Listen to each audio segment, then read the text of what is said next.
العلم هو النور الهادي والمفتاح لكل الخير من يرد الله به خيرا. بسم الله الرحمن الرحيم.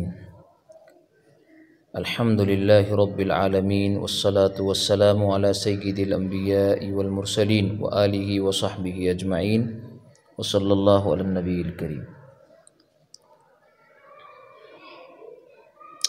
وإن أوصى لأحدهما بالثلث وللآخر بالسدس فالثلث بينهما أثلاثا كل واحد منهما يدلي بسبب صحيح وذاق الثلث عن حقيهما فيقتسمانه قدر حقيهما كما في أصحاب الديون فيجعل الأقل سهما والأكثر سهمين فصار ثلاثة أسهم سهم لصاحب الأقل وسهمان لصاحب الأكثر. اگر موسی نے خالد کے لیے ثلث مال کی وصیت کی اور دوسرے یعنی بکر کے لیے سدس چھٹے حصے کی وصیت کی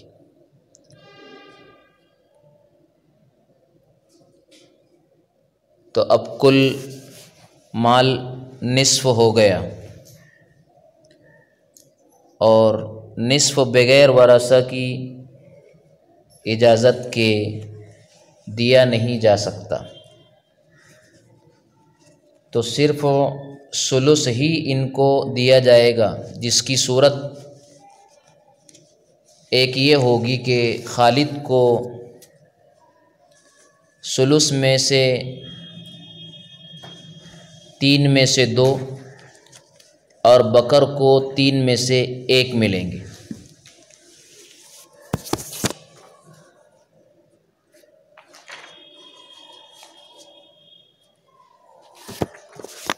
کیونکہ دونوں کا استحقاق وصیت کے ذریعے ہوا ہے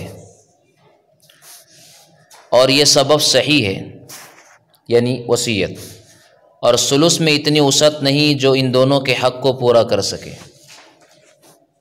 لہٰذا جیسے اصحاب دیون ترکے کو اپنے حق کے تناسب سے تقسیم کرتے ہیں، اسی طرح یہ دونوں موسیٰ لہو بھی کریں گے.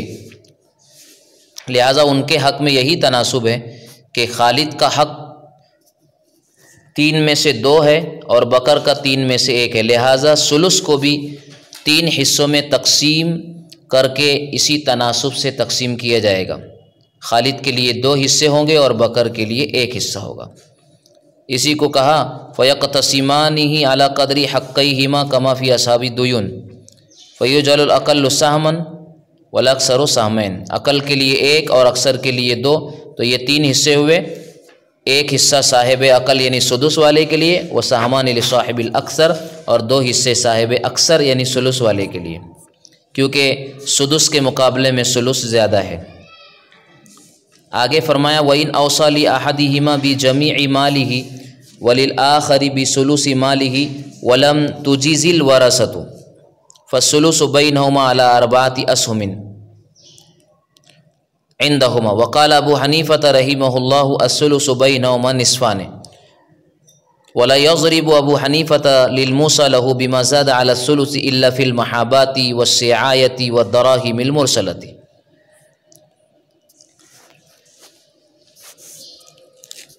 اگر کسی شخص نے پورے مال کی وصیت کر دی، مثلا خالد کے لیے زید نے پورے مال کی وصیت کی اور بکر کے لیے ثلث مال کی وصیت کی، اب دیکھا جائے گا کہ ورثہ نے اجازت دی یا نہیں دی. نمبر 1 ورثہ نے تمام وصیت کی اجازت دے دی، نمبر 2 ورثہ نے اجازت نہیں دی.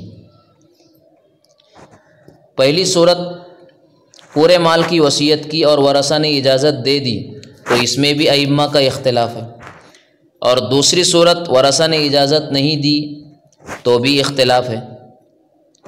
پہلی صورت میں امام صاحب کے نزدیک خالد کے لیے 6 میں سے 5 حصے اور صاحبین کے نزدیک خالد کے لیے 4 میں سے 3 اور بکر کے لیے 4 میں سے 1 حصہ ہوگا. مگر مصنف نے اس پہلی صورت کو بیان نہیں کیا، صرف دوسری صورت کو بیان فرمایا ہے. اس میں بھی حضرات صاحبین یہی کہتے ہیں کہ سلس کے 4 حصے کیے جائیں گے. جو بکر کے لیے سلس مال کی وصیت کی اس کے 4، پھر ان میں سے 3 خالد کو اور 1 بکر کو دیا جائے گا. 3 خالد کو اور 1 بکر کو. اور امام صاحب کے نزدیک صورت مذکورہ میں دونوں سلس کے اندر برابر کے شریک ہوں گے، کیونکہ پورے مال کی وصیت تو درست ہے ہی نہیں. اب بکر کے لیے جو سلس ہے وہ خالد اور بکر دونوں میں برابر تقسیم ہوگا امام صاحب کے نزدیک، جبکہ صاحبین کے نزدیک 4 حصے کر کے 3 خالد کو 1 بکر کو. امام صاحب یہ کہتے ہیں کہ سلس سے زیادہ کی وصیت جبکہ ورثہ اجازت نہ دے تو باطل ہے، تو باطل کا تو کچھ اعتبار ہی نہیں، تو سلس ہی باقی رہا اور سلس ہی کی بکر کے لیے بھی ہے وصیت. تو یہ صورت اس صورت کے مثل اور برابر ہوگی جس میں دونوں کے لیے سلس کی وصیت کی ہو. تو وہاں بھی یہی حکم ہے کہ آدھا آدھا بانٹنے کا حکم دیا جائے گا. پھر ایک قاعدہ کلیہ بیان کیا گیا کہ خالد و بکر کے حقوق کا تناسب دیکھا تو جاتا ہے مگر سلس مال تک دیکھا جاتا ہے، اور اگر وصیت سلس مال سے بڑھ جائے تو پھر حقوق کا تناسب نہیں دیکھا جاتا کہ دونوں کو برابر سلس میں شریک کر دیا جاتا ہے. اور صورت مذکورہ میں وصیت سلس مال سے بڑی ہوئی ہے، جیسے کہ کہا پورے مال کی وصیت، لہذا اس قاعدے کے مطابق تناسب کا لحاظ نہیں ہوگا بلکہ سلس میں دونوں کو برابر برابر شمار کیا جائے گا. اسی کو کہا الثلث بینہما نصفان ولا یضرب ابو حنیفہ للموصى له بما زاد على الثلث الا فی المحابات. اس قاعدہ کلیہ سے 3 مسائل مستثنیٰ ہیں. نمبر 1 محابات فی البیع، نمبر 2 سعایہ یعنی غلام کی کمائی، اور نمبر 3 دراہیم مرسلہ. اب ان تینوں کی تفصیل دیکھیے. محابات فی البیع کا مطلب مثلا زید کے 2 غلام ہیں، ان میں سے ایک کی قیمت مثلا 1100 روپے ہے اور دوسرے کی 600 روپے ہے. اب اول والے کی وصیت زید نے خالد کے لیے، یعنی 1100 روپے والا جو غلام ہے اس کی وصیت خالد کے لیے کی، اور دوسرا غلام جس کی قیمت 600 روپے ہے اس کی وصیت بکر کے لیے کی. اور یوں کہا کہ یہ غلام خالد کو فروخت کر دینا 100 روپے میں اور یہ دوسرا بکر کو فروخت کر دینا 100 روپے میں، لہذا فروخت کر دیا گیا. اور زید نے ان دونوں غلاموں کے علاوہ اتنا مال چھوڑا ہے جو ان کا 2 ثلث یا زیادہ ہے، تو یہ وصیت پوری نافذ ہوں گی. اور اگر زید نے ان دونوں کے علاوہ کوئی کوئی مال نہیں چھوڑا ہے تو وصیت صرف 1/3 میں نافذ ہوگی، اور وہ 1/3 دونوں موصی لہو کو ان کے حق کے تناسب سے ملے گا. تو گویا زید نے خالد کے لیے 1000 روپے اور بکر کے لیے 500 روپے وصیت کیے ہیں.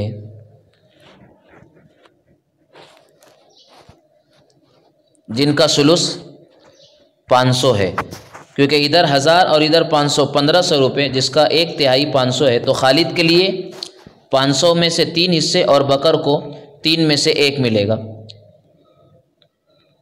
اور باقی قیمت موسی کے ورثہ کو دے دیں گے.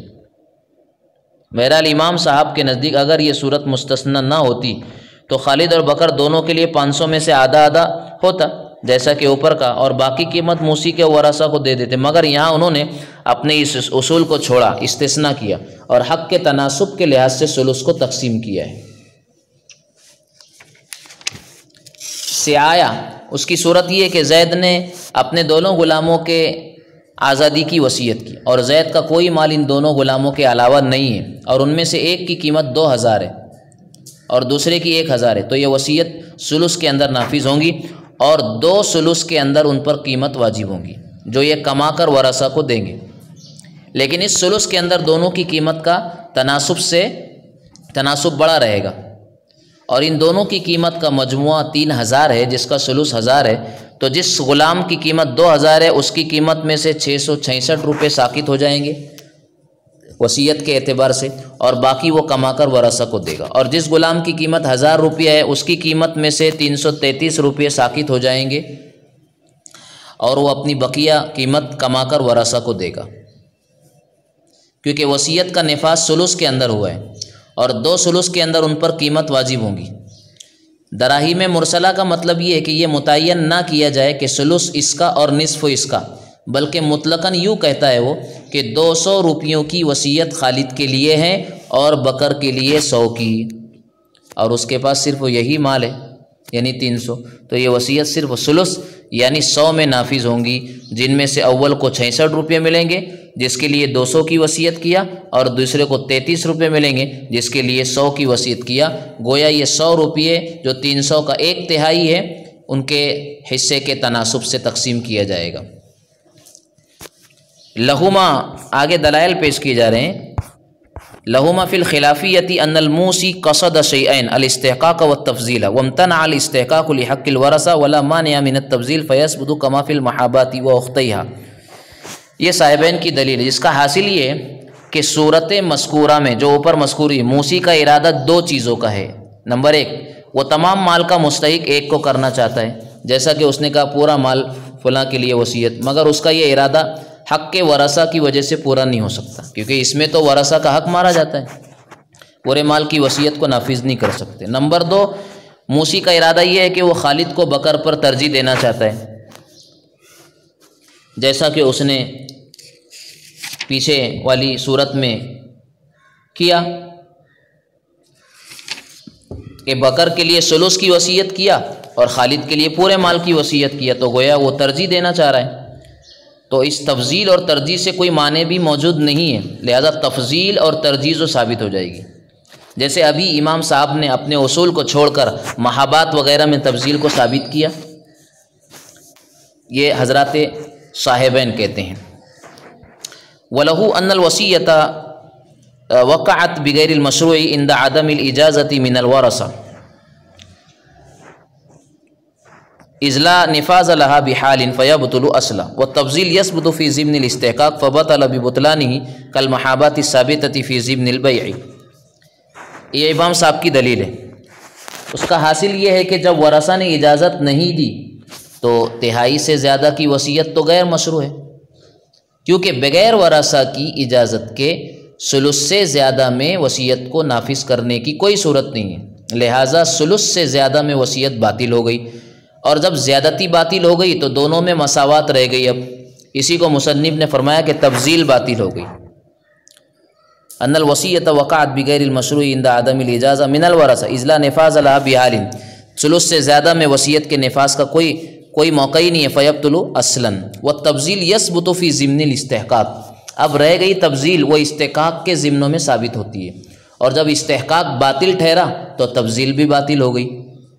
اس لیے قاعدہ یہی ہے کہ متضمن کے بطلان سے متضمن کا بطلان لازم آتا ہے۔ جیسے اگر بیع کے اندر محابات ہو اور بیع فاسد ہو جائے تو محابات بھی فاسد ہو جائے گی، اور اگر بیع صحیح ہو تو محابات بھی صحیح ہوگی۔ اب صاحبین نے یہ جو قیاس کیا، صاحبین جیسے یہ کہہ رہے ہیں کہ تفضیل ثابت ہوں گی، جیسے کہ امام صاحب نے محابات میں سعایا وغیرہ میں تفضیل ثابت کی ہے، مساوات کو کنارے کر دیا، تو ان 3 مسائل پر صاحبین کا یہ قیاس کرنا یہ قیاس مال فارق ہے، اس لیے کہ وجہ جو مناسبت ہے، علت مشتبہ، وہ مفقود ہے، کیونکہ مسائل مذکورہ میں یہ گنجائش ہے، یعنی محابات میں، سعایا میں، دراہیم مرسلہ میں، کہ ورثہ کی اجازت کے بغیر پوری وصیت نافذ ہو جائے، جبکہ مال میں اتنی وسعت ہو کہ موصی بہ کے علاوہ، یعنی وصیت کردہ مال کے علاوہ اس کا 2 گنا مال موجود ہو۔ اور ہم جس مسئلے کی بات کر رہے ہیں جس میں موصی نے 2 لوگوں کے لیے وصیت کیا، ایک کو دوسرے پر ترجیح دے رہا ہے، ایک کے لیے پورے مال کی وصیت، دوسرے کے لیے ثلث مال کی وصیت، تو اس مسئلہ مذکورہ میں ورثہ کی اجازت کے بغیر پورے مال میں وصیت کو نافذ نہیں کیا جا سکتا۔ وصیت کے نفاذ وصیت کی کوئی شکل نہیں ہے، ورنہ خلاف مشروع لازم آئے گا، کیونکہ شریعت نے پورے مال کی وصیت کی اجازت نہیں دی، صرف 1/3 تک گنجائش ہے۔ تو اس وجہ سے مسئلہ مذکورہ میں اور مسائل ثلاثہ میں فرق کرنا پڑا کہ ان تینوں کے اندر مال کی وسعت کی صورت میں پورا موصی بہ، پورا وصیت کردہ مال موصی لہ کو مل سکتا ہے، اور ہم جس مسئلے کی بات چل رہے ہیں اس میں پورا مال موصی لہ کو نہیں مل سکتا، اس لیے اس میں تفاضل کا اعتبار نہیں کیا گیا، اور مسائل ثلاثہ میں تفاضل کا اعتبار کر کے مقدار ثلث سے زیادہ کی صورت میں بھی حق کے تناسب کا لحاظ کیا گیا ہے۔ یہی پوری تفصیل بیان کی جا رہی ہے۔ والتفضیل یثبت فی ضمن الاستحقاق فبطل ببطلانہ، استحقاق کے بطلان سے تفضیل بھی باطل ہو جائے گی، کل محابات ثابتتی فی ضمن البیع، جیسے کہ وہ محابات ساقط ہو جاتی ہے، باطل ہو جاتی ہے جو بیع کے ضمن میں ہوتی ہے۔ جب بیع صحیح نہیں تو محابات بھی صحیح نہیں۔ بخلاف مواضع الاجماع،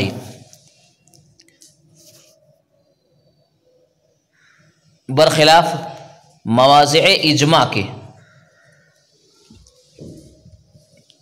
لِأَنَّ لَهَا نِفَاذًا فِي الْجُمْلَةِ بِدُونِ إِجَازَةِ الْوَرَثَةِ، یعنی اوپر والے مسائل کہ وہاں فی الجملہ پورے مال کی وصیت کو نافذ کرنے کی گنجائش ہے ورثہ کی اجازت کے بغیر، بِأَنْ كَانَ فِي الْمَالِ سَعَةٌ، جیسے کہ مال میں گنجائش ہو، فَتُعْتَبَرُ فِي التَّفَاضُلِ، تو تفاضل میں اس کا اعتبار کیا گیا، لِكَوْنِهِ مَشْرُوعًا فِي الْجُمْلَةِ، اس لیے کہ وہ فی الجملہ مشروع ہے، بخلاف ما نحن فی، برخلاف اس مسئلے کے جس میں ہم چل رہے ہیں، جس میں موصی نے دو لوگوں کے لیے وصیت الگ الگ کی ہے، وَهَذَا بِخِلَافِ مَا إِذَا أَوْصَى بِعَيْنٍ مِنْ تَرَكَتِهِ وَقِيمَتُهُ تَزِيدُ عَلَى الثُّلُثِ۔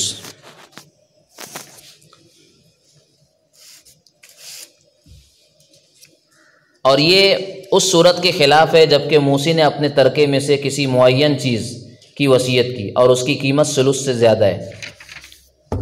یہاں سے مصنف ایک اعتراض مقدر کا جواب دینا چاہتے ہیں، وہذا بخلافی سے۔ سوال یہ ہے کہ آپ کی تقریر کا، یعنی ماقبل کی تقریر کا گویا خلاصہ یہ ہوا کہ اگر موصی بہ کے علاوہ، یعنی جس مال کی وصیت کی گئی ہے اس کے علاوہ اور مال نکل سکے، موجود ہو، تو چونکہ اس صورت میں پورے موصی بہ میں وصیت کا نفاذ ہو جائے گا۔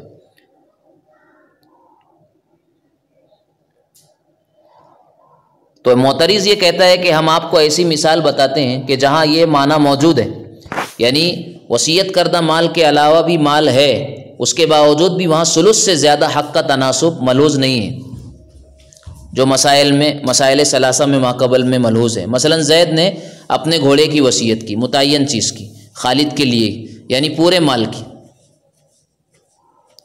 اور بکر کے لیے ثلث کی، اور اس گھوڑے کے علاوہ زید نے کوئی اور مال چھوڑا ہی نہیں، تو یہاں حق کے تناسب کا لحاظ ہونا چاہیے۔ حالانکہ یہاں بھی آپ نے یہی فرمایا کہ دونوں ثلث کے اندر آدھے آدھے کے شریک ہوں گے، حالانکہ ماقبل میں جو 3 مسائل گزرے ہیں، وہاں مسائل گزرے ہیں، ان میں جو وجہ موجود ہے وہ یہاں بھی موجود ہے، یعنی ہو سکتا ہے کہ اس گھوڑے کے علاوہ اور مال حاصل ہو جائے تو پھر پورے گھوڑے کے اندر وصیت جاری ہوگی۔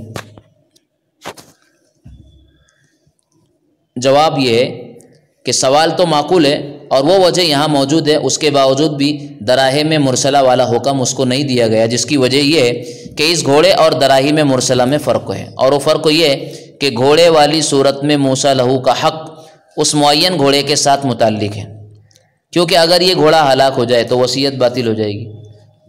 اگرچہ موصی کو گھوڑے کے ہلاک ہونے کے بعد اور مال بھی حاصل ہو گیا ہو تب بھی وصیت باطل ہوگی، اس لیے کہ اس کا حق بیعینی اس گھوڑے میں تھا، اور جب وہ ہلاک ہو گیا تو اس کا حق بھی باطل ہو گیا۔ اب رہی بات دراہم مرسلہ کی صورت میں، اس کا حق کسی معین دراہم کے ساتھ نہیں، لہذا اگر بعد وصیت ترکہ ہلاک ہو جائے اور پھر دوسرا مال مستفاد ہو یعنی حاصل ہو تو موصی لہ کا حق برقرار رہتا ہے۔ اس سے معلوم ہوا کہ گھوڑے کے اندر تہائی تک موصی لہ کا حق ہے، اور بیعینی اس دوسرے، اور بیعینی اس گھوڑے کے اندر تہائی کے علاوہ میں ورثہ کا حق ہے، اور دراہم مرسلہ کی صورت میں بیعینی جس مال کے ساتھ ورثہ کا حق متعلق ہے اس کے ساتھ موصی لہ کا حق متعلق نہیں ہے۔ بہرحال ان دونوں میں فرق مذکور کی وجہ سے دونوں کے حکم میں فرق کو کیا گیا ہے۔ آگے اسی کو سمجھانا چاہتے ہیں کہ فَإِنَّهُ يَضْرِبُ بِالثُّلُثِ،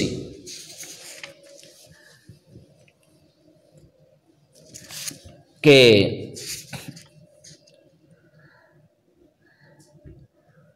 موصی لہ تہائی کے حساب سے مستحق ہوگا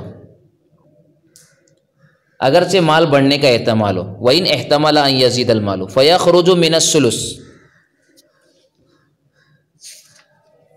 پس عین ثلث سے خارج ہو جائے گا، اس لیے کہ یہاں عین یعنی متعین طور پر جس چیز کی اس نے وصیت کی، جیسے مثال کے طور پر ہم نے گھوڑے کو طے کیا تو وہ عین متعین چیز ثلث سے خارج ہو جائے گا، اس لیے کہ یہاں موصی لہ کا حق عین ترکہ سے متعلق ہوا ہے، لأن هناك الحق تعلق بعین الترکۃ بدلیل انه لو هلک، اس دلیل سے کہ اگر عین ہلاک ہو جائے متعین چیز اور موسی نے دوسرا مال حاصل کیا تو وصیت باطل ہو جائے گی.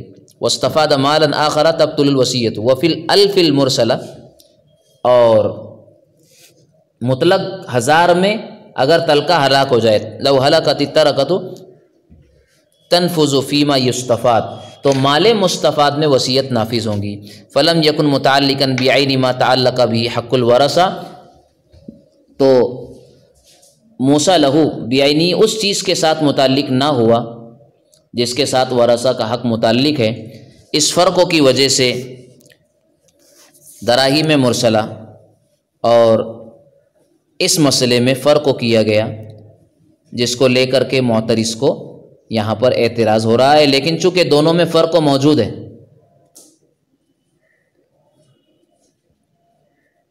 دراہیم مرسلہ میں کسی معین درہم کے ساتھ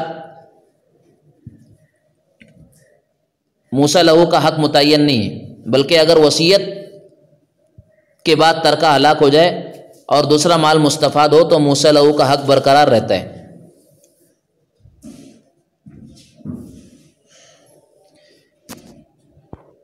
اور گھوڑے والی جو صورت ہے جس میں متعین چیز اس نے وصیت کیا، گھوڑے کے اندر تہائی تک موسیٰ لہو کا حق ہے، اور بیعنی اس گھوڑے کے علاوہ، گھوڑے کے اندر تہائی کے علاوہ میں ورثہ کا حق ہے. اس فرقوں کی وجہ سے حکم بدل گیا ہے. اللہ تعالیٰ ان مسائل کو سمجھ کر ان پر ہمیں عمل کی توفیق عطا فرمائے اور باریکیوں کو سمجھنے کی صلاحیت عطا فرمائے. وما توفیقی الا باللہ. السلام عليكم، لا تنسوا الاعجاب بالفيديو والاشتراك في القناة تشجيعا لنا لنستمر بنشر المزيد إن شاء الله.